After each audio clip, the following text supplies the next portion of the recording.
एक सफेद नागिन पहाड़ी मुर्गी के अंडे खाना चाहती थी। बेचारी मुर्गी अपने बच्चों को बचाने के लिए जान की बाजी लगा रही थी। ठीक उसी वक्त झाड़ियों से एक लकड़हारा आया। उसने डंडे से नागिन को डराकर भगाने की कोशिश की और अंडों की तरफ बढ़ी।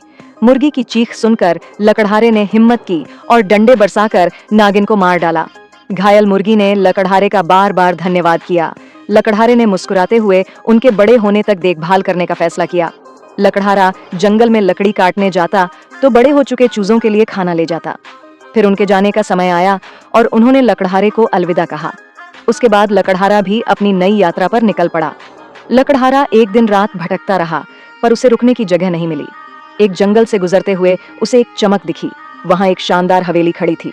लकड़हारा हैरान था, पर थक कर उसने दरवाजा खटखटाया। एक खूबसूरत औरत बाहर आई और उसे अंदर ले गई। हवेली शानदार थी और औरत ने उसे ढेर सारा खाना दिया। लकड़हारा भूख से बेताब था, सो उसने जी भरकर खाया। जब वह आराम करने लगा तो औरत ने उसे वाइन दी और बताया कि वह अपने पति का इंतजार कर रही थी और अब उसे उसका इंतजार करने वाला मिल गया था। लकड़हारा भ्रमित हुआ। औरत ने उसकी ओर इशारा करते हुए कहा, मैं जिसका इंतजार कर रही थी वह आप ही हैं। पलक झपकते ही औरत एक विशालकाय नागिन में बदल गई।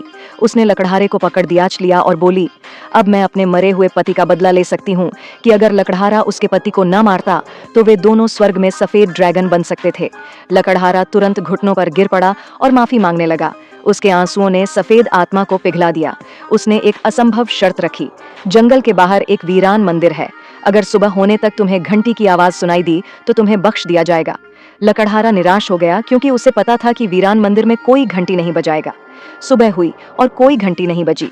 सफेद आत्मा लकड़हारे को मारने के लिए आगे बढ़ी, लेकिन तभी दूर से एक भारी और दमदार घंटी की आवाज सुनाई दी। लकड़हारा खुशी से रो पड़ा और ऊपर वाले का शुक्रिया अदा किया। सफेद आत्मा ने इसे ईश्वर का संकेत माना कि लकड़हारे की मौत नहीं लिखी थी और उसे जाने दिया। उसी पल हवेली भी गायब हो गई।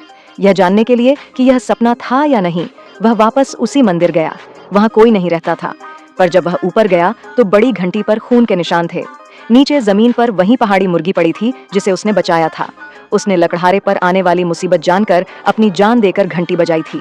लकड़हारा मुर्गी के इस एहसान से बहुत भावुक हुआ और उसे दफनाने लगा। तभी आसमान से एक रोशनी की किरण आई और मुर्गी पर पड़ी। वह एक नई जिंदगी से भर गई और चमकती हुई रोशनी के साथ स्वर्ग की ओर उड़